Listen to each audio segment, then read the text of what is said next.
Hello and welcome. फायदेमंद fund के इस ऑनलाइन सेशन में आप सभी का स्वागत है, जहां पर हम देते हैं आपके तमाम सवालों के जवाब। और हमेशा की तरह मेरे साथ जुड़ गए हैं Anand Raj private wealth management के डिप्टी सीईओ फिरोज अजीज। और स्वागत है आपका फिरोज इस खास पेशकश में। आज सवालों का रैपिड फायर राउंड, क्योंकि फिरोज को फ्लाइट पकड़नी है और उन्होंने बड़ी मुश्किल से समय निकाल कर इस ऑनलाइन सेशन में हिस्सा होने की का वादा किया था, तो वो हमारे साथ मौजूद है। तो चलिए, सवालों का इंतजार है। उससे पहले फिरोज, बाजार में एक बार फिर से हमने रिकवरी जबरदस्त आते हुए देखी है, लेकिन अब मेरा सवाल आपसे ये है कि निवेशकों ने जिन्होंने अपने पैसे निकाल लिए थे या निवेश नहीं किया था, बाजार का पूरा रनअप उन्होंने मिस कर दिया है। अब उन्हें धीरे धीरे बाजार की इस चाल को देखते हुए क्या मुनाफा भुनाने के लिए या निवेश करने का सही वक्त है उनके लिए? क्या उनको रणनीति बनानी चाहिए या अब भी रुकना चाहिए, क्योंकि बाजार में गिरावट आने की भी आशंका है? कविता जी, जैसे हमने मंडे को बात की थी कि ये बाइंग अपॉर्चुनिटी निकलेगी आपकी।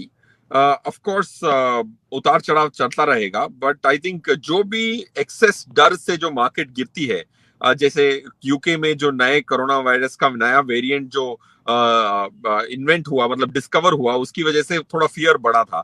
तो वो ऐसे फियर के मौके पे ही आपको बाइंग की अपॉर्चुनिटी मिलती है। Point one. पॉइंट टू, डरने की बिल्कुल बात नहीं है मार्केट से। मार्केट में 8-10% का करेक्शन कभी भी हो सकता है, बट 1 महीने में हो सकता है, 6 महीने में हो सकता है, साल भर में एक बार जरूर होगा, ये मान के चले। बट जो फंडामेंटल रीजंस हैं, जो मार्केट आज यहाँ है, वो बरकरार है। अगले 1 साल की जो कंपनी की जो आई होगी, कमाई होगी, वो काफी अच्छी है। निफ्टी कंपनीज की हमने कंपनी बाय कंपनी चेक किया है। 30% का मुनाफे का इजाफा जरूर हो सकता है अगले फाइनेंशियल ईयर में। तो ऐसे इजाफे वाले साल के पहले ही मार्केट रैली करती है, क्योंकि मार्केट ऑलवेज आगे चलती है, रिएक्टिव नहीं होती है, प्रोएक्टिव होती है। सो मार्केट से लेवल से ज्यादा ना डरें। ओके, करेक्शन के लिए तैयार रहें। अगर आपने निवेश नहीं किया, जैसे कविता जी ने कहा, बाहर छूट गए हैं, तो उसका अफसोस करते करते और 2 साल ना निकालें। अफसोस को साइड में रखें और अपने पैसे को स्टैगर करके अगले 3 महीने में जितनी भी आपकी एलोकेशन है वो कर लेनी चाहिए अगले 3 महीने के अंदर। चलिए, यहाँ पर आशुतोष शर्मा का सवाल, इन्हें 2 फंड्स चाहिए एक्सेप्ट फॉर एक्सिस। ओके, सवाल थोड़ा सा ऊपर चला गया है इनका। ओके, एक्सिस और एसबीआई दोनों को छोड़कर ये अपनी एसआईपी और कहाँ शुरू कर सकते हैं, ये इनका सवाल है। नमस्कार दोस्तों, अगर आप शेयर बाजार में ट्रेडिंग या निवेश करना चाहते हैं तो जुड़िए एंजल ब्रोकिंग के साथ, जहां आपका अकाउंट ओपनिंग में 1 भी रुपए नहीं लगता है। देखिए, अगर इन्होंने एएमसीज, ये 2 एमसीज के अलावा बताया है, तो जाहिर सी बात है इसमें शायद उनकी इन्वेस्टमेंट्स होंगी या फिर इनको कोई आपत्ति होगी इन 2 एसेट मैनेजमेंट कंपनी से। यही 2 चीजें हो सकती हैं। तो और 2 स्कीम्स मैं बता देता हूं अलग एसेट मैनेजमेंट कंपनीज की। इक्विटी स्कीम्स में अगर आप देखें तो कैनरा रेबेको एक छोटी एएमसी है, वो काफी अच्छा करने की क्षमता रखती है। तो कैनरा रेबेको इमर्जिंग इक्विटीज एक अलग एएमसी का स्कीम हो गया, और Mirae asset large cap fund, ये दोनों ही छोटी एएमसीज हैं relative to the large top 5, but इनकी पोटेंशियल काफी ज्यादा है। तो ये 2 को शामिल कर सकते हैं अपने पोर्टफोलियो में। ऑलराइट, टोनी अंगोला का सवाल मैं लूंगी। इनकी उम्र 46 साल की है, टारगेट इनका है 5 करोड़ का। पूछ रहे हैं कि कैसे इन्वेस्ट करना चाहिए, मंथली, सालाना। इनका जो टारगेट है 5, how many achieve target in how many years, 5 crore का टारगेट। टोनी साहब, आप मुझे ये बताइए कि आप कितना निवेश करेंगे? 5 करोड़ का टारगेट, निवेश ज्यादा है तो आप 5 साल में भी कर सकते हैं, कम है तो लंबा समय लगेगा। अपना इन्वेस्टमेंट अमाउंट बताइए, तब आपको हम बताएंगे कि आपका 5 करोड़ का टारगेट 5, 10 या 15 साल में पूरा होगा। बहरहाल 5 साल में अगर 5 CR जमा करने हो फिरोज, तो कितना इन्वेस्ट करना पड़ेगा? अगर 5 इयर्स में, Kavita ji, if I heard you right, आप 5 साल के? राइट, 5 करोड़ इन 5 इयर्स, तो ये बहुत स्टीप टारगेट हो जाता है। तो मेरे हिसाब से 5 करोड़ के लिए इनको खुद की कैपिटल 3 करोड़ की इन्वेस्ट करनी पड़ेगी। तो 3 करोड़ डिवाइडेड बाय 5, 60 लाख रुपए पर ईयर।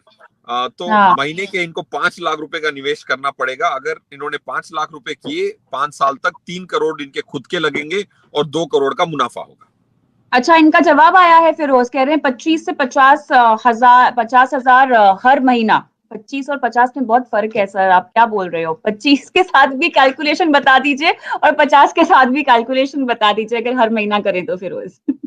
देखिए, अगर अगर 50,000 रुपए पर मंथ करते हैं, तो अगर अगर 5 साल, अगर समझो कि इनको लेट मी सॉल्व फॉर कितने साल चाहिए होंगे 5 करोड़ पहुंचने के लिए।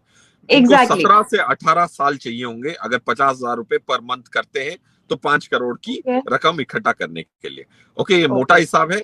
13 से 14% की अगर रिटर्न आए तो इनको 17 साल लगेंगे और ये 5 करोड़ रुपया इकट्ठा कर सकते हैं। इनकी आज की उम्र 46 की है, अगर 17 साल जोड़े तो 63 की उम्र में इनको 5 करोड़ रुपया हो सकता है, अगर इनकी 50,000 रुपए की इन्वेस्टमेंट की क्षमता है तो। ऑल राइट, तो क्लियरली आपको जवाब मिल गया है। 17 से 18 साल लगेंगे, अगर 50,000 रुपए हर महीना निवेश करेंगे, 13 से 14% तक का आपको यहाँ पर हमने रिटर्न पकड़ा है। आगे बढ़ते हैं।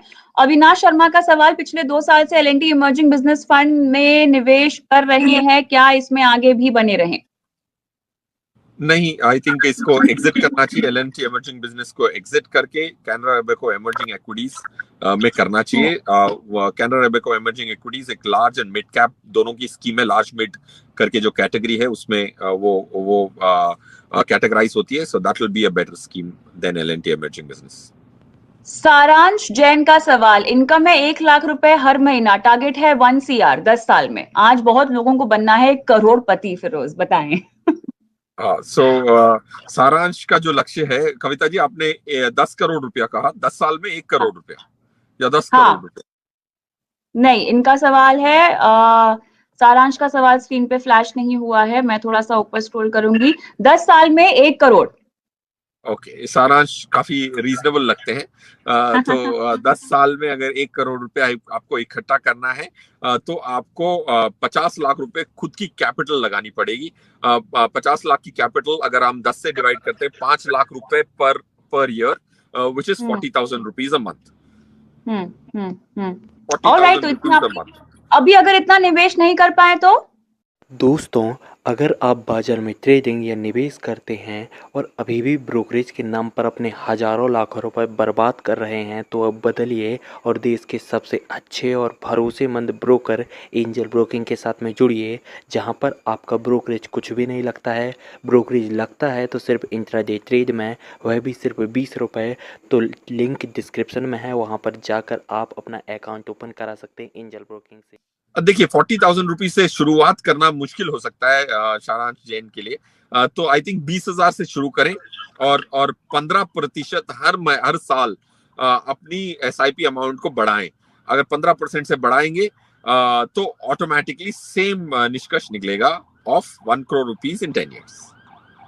ऑलराइट, भाविक पटेल का सवाल, 3 साल इनको अपनी बच्चियों के लिए निवेश करना है। 3 और 5 साल की इनकी बेटियां हैं। 15 से 20 साल का लक्ष्य है बेटियों की शादी के लिए। ठीक है, अब ये कह रहे हैं कि ये एक्सपेंस के लिए नीचे इंडेक्स फंड में निवेश करना चाहते हैं। Okay, Nippon flexi cap, Nippon India का small cap index, Motilal Oswal का mid cap index, Motilal Oswal and S&P 500, Motilal Oswal का 500 इंडेक्स, ये सारे फंड्स हैं। मेरे ख्याल से अपना सवाल अगर आप हमें मेल करें तो बेहतर होगा भाविक, बिकॉज यहाँ पर पूरा सवाल आ नहीं पा रहा है तो हम समझ भी नहीं पा रहे हैं। फिरोज, क्या आपको फंड्स के नाम समझ में आए हैं? यस, एक चीज जरूर समझ में आई है कविता जी, भाविक को इंडेक्स फंड से की तरफ ज्यादा रुझान है, झुकाव है। जाहिर सी बात है, इन्होंने ये देखा कंजर्वेटिव अप्रोच अपनाई है इन्होंने, शायद बेटियों के भविष्य के लिए, उनकी शादियों के लिए इनको पैसे इकट्ठा करने हैं। करेक्ट, 3 से 5 साल की 2 बच्चियां हैं, 15-18 साल का इनका लक्ष्य है।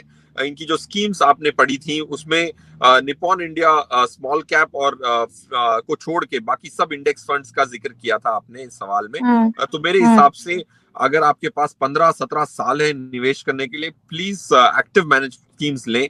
लास्ट 1-2 साल में शायद अल्फा ना आया हो, but I think active management funds में इन बच्चों का फ्यूचर के लिए ज्यादा पैसे इकट्ठे हो सकते हैं। ऑलमोस्ट 30-40% ज्यादा कैपिटल इकट्ठी होगी अगर आपने अच्छे एक्टिव मैनेज फंड्स लेके हर 2 साल में आपने रिव्यू किया और अच्छी स्कीमों में ही बरकरार रहे अगले 15 साल तक, तो आपको ज्यादा रिटर्न मिलेगी इन इंडेक्स फंड्स के मुकाबले जो इन्होंने लिस्ट किए थे।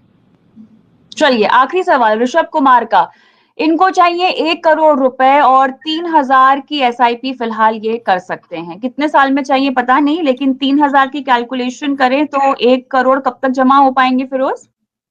आई थिंक 3,000 रुपए में इनको 1 करोड़ जमा करने के लिए 22 साल चाहिए होंगे अप्रोक्सीमेटली। 1,000 रुपए में 30 सालों में अगर आप एक तमरूल मान के चले 1,000 रुपए पर मंथ अगर आप 30 साल के लिए इन्वेस्ट करें तो 50 लाख रुपए इकट्ठे हो सकते हैं। तो इनके जो 3,000 रुपए हैं उसमें 1 करोड़ रुपया 22 साल लगेगा इनको ये पैसा इकट्ठा करने में। अच्छा, अब ऐसे में 1 करोड़ की वैल्यू क्या रह जाएगी फिर 22 साल के बाद? देखिए 22 साल बाद अगर 1 करोड़ रुपए की वैल्यू आप देखें तो उसको आपको डिवाइड करना है 4 से। तो आज के जो 25 लाख रुपए हैं उतनी अहमियत होगी 1 करोड़ रुपए की। चलिए, तो ये बातों को ध्यान में रख के आप अपने करोड़पति बनने का लक्ष्य पूरा कर सकते हैं। बहुत बहुत शुक्रिया फिरोज।